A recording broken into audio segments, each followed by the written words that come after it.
All right, welcome back to the channel, everyone. Today we're gonna check out another video from Commissioner Dynamo. I am in the need for a pick-me-up, and I think this will probably do exactly what I need.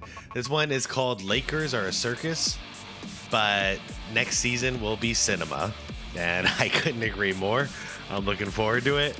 As always, I'm gonna link the original video down below in the description if you guys wanted to watch the Dynamo video without my commentary. Everybody else, please leave this video a like. As you know, it helps the channel grow as we've grown into what we are today. And I'm very thankful for all of you. And yeah, let's not even waste any time. Let's do this. We live in strange times. Think of the glizzies. What? An What LA the neighborhood takes down. Hold up. What the hell was this? We live in strange times. Think of the glizzies. An LA neighborhood takes down street signs from the 90s that officials say discriminated against the LGBTQ plus community. What? Wait. What is offensive about the no U-turns? I don't even want to. I didn't want to get into this. LGBTQ I don't want to go down the rabbit hole. Nope.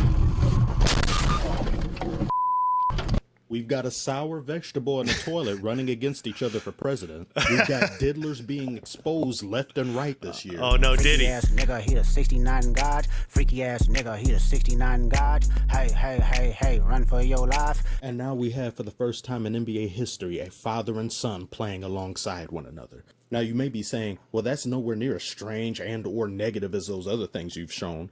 But for some people it is, and I understand why a lot of people may feel that way, despite Adrian Wojnarowski's best efforts to downplay it. I don't want to hear these charges, people talking about nepotism. No, the NBA is full of nepotism. Full of it. The ownership level, front offices, Absolutely. coaching. Yep. I don't want to hear it all of a sudden because of Bronny James's father plays for the Lakers. Right. It is rampant in this league. So it is nepotism, but That's the thing, yeah. It's not that we're saying there is no nepotism. This is the first instance of nepotism. We're just saying this is another instance of nepotism. And it's an obvious one because it's not like Bronny was scoring like, 15 to 20 points a game and like stacking up some stats and showing us something. He was averaging under 5 points a game and not showing us a damn thing. And he still made it to the league to play on his daddy's team. So we're just calling it for what it is. It's not the first instance, and it won't be the last, but it definitely is that word. because everyone else is doing it, it's not as big of a deal. And now that LeBron is doing it, you don't want to hear it in this instance. Okay. Yeah. Example would be if somebody makes a racist remark to somebody, and then they're like, hey, that's racist. And then you go, I don't want to hear about this racist stuff because I've heard all this other racist stuff before. And it's like, well, yeah, you're just admitting that it's racist. You're adding to the problem, bro. Like, it's so stupid. Woj and everyone watching, I'm going to give you an example. You and your friends go to the zoo. It stinks at the zoo. One of you blow a trumpet and farts. A wind catches it. People smell it in the immediate vicinity. Oh my God, bro, you stink. Your defense is, we're at a zoo. Everything stinks. It doesn't change the fact that you are rife with a pungent odor. You stink like them. Not to mention, this is completely unprecedented. This isn't a GM hiring their son as coach or an owner hiring their son as a GM. This is one of the greatest players ever getting their son on the same team as them through coercion and means that I don't necessarily agree with as it pertains to Rich Paul's tendencies to do what he does, strong-arming people. He told numerous organizations, do not pull the trigger on Bronny or he will simply go and play in Australia, or he will just not show up and he'll sign himself out. It would have been entirely different if things just naturally arrived to pick number 55 in the second round and the Lakers selected Bronny. But that isn't what happened. Instead, you had Rich Paul, who was also LeBron's agent, using LeBron's power to threaten other organizations to not draft Bronny in order to make this a thing and facilitate this move. This is a thing I have a real big problem with, because that whole thing that we were all joking around in the comments about say, hey, say you're like the Detroit Pistons or something, you got nothing to lose. Why the hell not just draft Bronny and then force a trade? Hey, Bronny for AD 1-for-1, we'll do it. If not, too bad. Bronny's going to be a Piston next year. We're going to send him down to the G League, but they used his power to avoid that and just kind of like cheat their way into it and bully ball their way into Bronny being a Laker. Like, there's just no way around it. It's a storyline of fabrication. If this was WWE, fans wouldn't like it. So those who can't understand why there are those who find faults in this, just try to understand it from that perspective. It just doesn't look good. It's not very commendable. Do I think this situation is terrible? Not really. Ramifications for the future, though, the precedent this sets can be terrible. I've seen YouTubers be either one way or the other way. It's either this is awful, this is horrible, this is horrendous, oh my God, garbage, terrible, Nepotism. Or it's, I'm crying tears of joy, Bronny and LeBron. Oh, I think I'm pregnant. I'm in the middle of it. I think I'm pregnant. No, here's the deal. Ken Griffey Jr. and Ken Griffey Sr., I thought that was awesome. It happened naturally. If this were to happen naturally, I think it would be fantastic. But it's all about the headline, and it didn't really happen naturally. It doesn't feel like it's real, and that's why there's a lot of us who don't like it. This wasn't earned. So I don't feel so much like celebrating it, like, oh, cool, father and son are playing together. I would really celebrate that if this happened naturally and Bronny earned his spot. I really would. Because this isn't as bad as it could have possibly have been. Let me tell you what's way worse than this. Imagine if Bronny was actually very good and he said no to all these teams. If Bronny was anywhere in the first round of talent, this would be horrendous. This would be god-awful. This would be garbage. Yeah. Imagine all these teams that would have been interested in him and his services and what he could do for their franchise, and he turns them all down only to selectively pick one. And he and Chris Paul say, everyone else, don't even waste your time. It's over. He's not going there. He's only going to play with LeBron and nowhere else. And the Lakers keep the draft order that they have at number 17. So you essentially tell half the league, 16 to 15 other organizations, no, sorry. When they have the chance to get better, when they have the chance to improve their odds in their season, their future, the fans who would be clamoring over this alternate version universe Bronny, they would get disappointed. They would get disrespected. That, to me, would be the worst possible timeline. But we don't live in that. We live in a timeline where Bronny isn't really all that good, and he fell to the second round, and a second round pick isn't going to keep any organization up at night. The only ones whose concerns about this I'd really take to heart and take seriously are Lakers fans, and true Lakers fans, by the way. Fans of the Lakers who have identified themselves as such for well over a decade. I know, yeah, you guys, those are the most important comments when it comes to these videos, and I'm really looking out for those comments because this is your team, just like how I feel about the Suns. Like, when I see some clown shit going on over here in Phoenix, like, it really pisses me off because I'm here for the long ride, and I've been here for the long ride. So when I see us doing something that's going to hurt us for the future, that really pisses me off. And I see I'm getting the same reactions from you true Laker fans. LeBron fans are not Laker fans. So LeBron fans don't care. They'll justify anything. But you real Laker fans are not happy about this because, this does affect your future. You immigrants that came over here on La Mayflower in 2018. No, I've seen some of them comment how bankrupt on intelligence this front office is, which I know that, and a lot of people should know that. And how you got JJ Redick, podcaster, turned coach now. Not like he never was an NBA player, but you've got him coaching on LeBron's whim, because I know this is who LeBron wanted. And they couldn't find really anybody else. Despite LeBron saying that he wasn't involved in coaching hires, this is his guy. You were podcasting with him and interviewing him for probably the longest job interview ever during the... Okay, let's be real about this. I'm pretty sure most of you are going to agree, because for me, this is the reasonable thing. I saw JJ Redick about, a year and a half, 2 years ago on his podcast, not the Mind the Game, but like his own podcast. And immediately my thought was, this guy can make a good coach someday. I hope he coaches someday. Now, if he was brought in as an assistant coach somewhere in the NBA, I don't think any of us would have a problem with it. I think he should be a coach, but do it the right way. Start out by assisting, just like Phil Jackson did or whatever. Like, be an assistant, do that for a year or two, and then someone's going to offer you a head coaching job if you do a good job.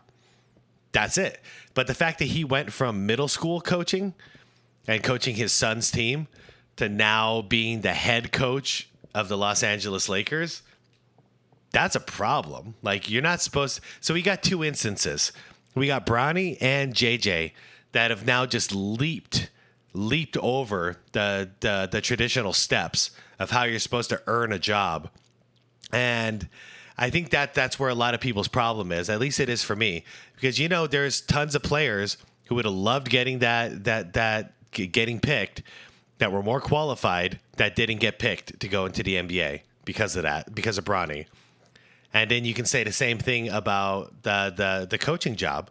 There's a lot of people who've been assistant coach for many years, done things the right way, climbed up the ladder, and they're looking at that Lakers job going like, well, what the hell? How the hell did he just leapfrog? The playoffs for a month and a half. And now you've got his son on the roster. Everything that's happened so far to this Lakers roster in the past month and a half or so has been to LeBron's bidding. And I can imagine a lot of Lakers fans don't feel happy about that. And just the idea of him being 40 or turning 40 when this season fully gets started and underway.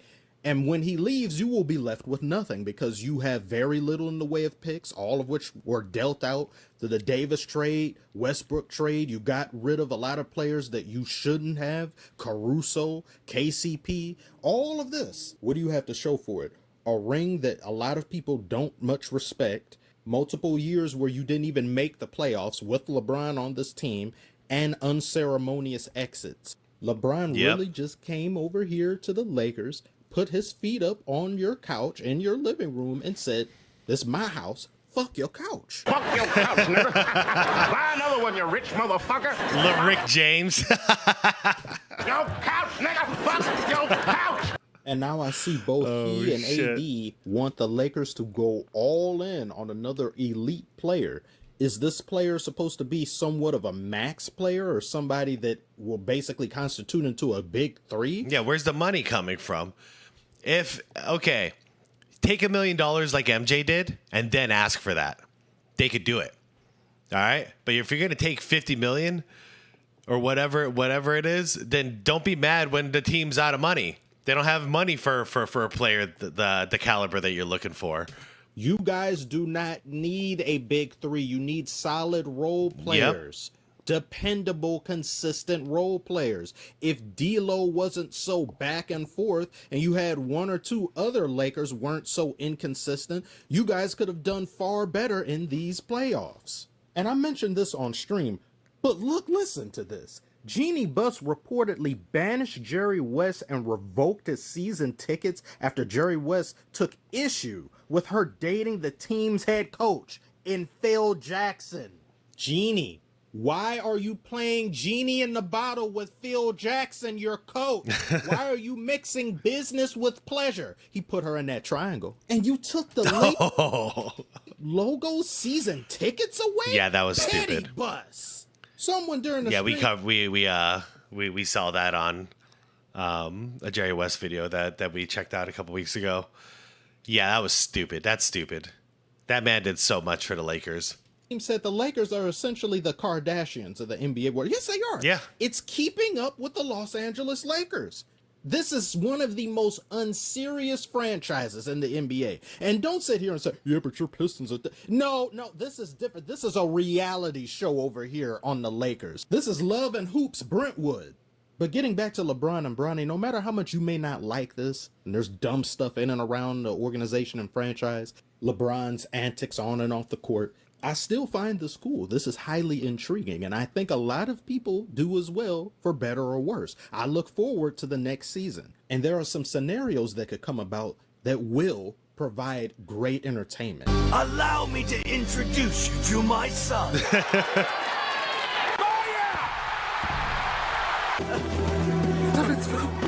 That's my son! That's my boy! You're in trouble again. But this time, Daddy isn't here to save you. Go, My son. leave me. In a post-game interview after the Lakers... Okay, no, totally agree with Dynamo, though, because here's the deal. The sports junkie in me hates this. Oh, I hate this. For sport, for competitiveness, for the whole point of sport being winning, I absolutely hate this. This disgusts me. But now that I'm just looking at the Lakers as an entertainment and industry and not a sports team anymore, this shit's hilarious. Lose a game, and let's say LeBron has a bad fourth quarter or a bad game, do they ask Bronny, you know, your dad, he had low shooting percentage, he turned the ball over a lot, what do you think he needs to do better? Does Bronny say anything critical about him? Vice versa, especially. Does LeBron say he just needs to do, does he blame somebody else? Does he do his passive aggressive thing? And if someone gets up in Bronny's face, does LeBron intervene? Go over there, hey, now get off my boy. When they travel city to city for away games, if Bronny try to talk to some girls, is LeBron up in his business? Does he try to hold off on that? And if Bronny is upset and he disagrees with LeBron on something and they get into an argument, does LeBron choose the nuclear option and say, boy, I used to change your diaper? Who you think you talking to? Bronny tell him to play defense, LeBron can just say, I used to burp your little ass. Do you guys realize the potential and peak cinema we have next season? Never has a teammate been able to say, I potty trained you. It's magnificent. Oh, I can't wait for next season. This is going to be hilarious. No matter what happens, it's going to be sensational. I think I'm done fantasizing about the hilarity, but you guys tell me below, is there anything I've said you'd find fault in, you disagree with? And are you looking forward to next season as well, for better or worse? Oh, yeah. Comment below, let me know. Like and subscribe if you are new. Do that. Notification bell as well if you're just a lurker. Thank you all so very much for watching, as always, and I'll see you on the next one. Oh, man, that was great. That was great. Definitely like. All right, Dynamo, you're at 41.3 thousand subscribers. Congratulations. Well earned, my friend. Well earned. Oh, man, that's good stuff. Yeah. So I've learned to kind of detach from this because I'm just seeing them as like the WWE or the WWF. It's like NWO out there, you know, in LA. So it's just like you got the circus. You got one team that's a circus, and I might as well just laugh at it. There's nothing else to do. I'm just so thankful I'm not a Lakers fan, because from over here, I can just look at it and laugh. I know it won't always be this way. LeBron will leave someday, and then like they'll get their shit together, and then the Lakers will be a team to worry about like they've always been. But for now, it's kind of fun for me because it's true Hollywood. It seems unbelievable that it's real. So I'm just gonna enjoy it for now. LeBron and Son. I'm gonna treat it like it's Sanford and Son. All right, everybody, go check out Dynamo's channel if you haven't. He's hilarious. Great content over there. Really cool dude as well. And yeah, thanks for watching. Like the video if you enjoyed it. Subscribe if you want more.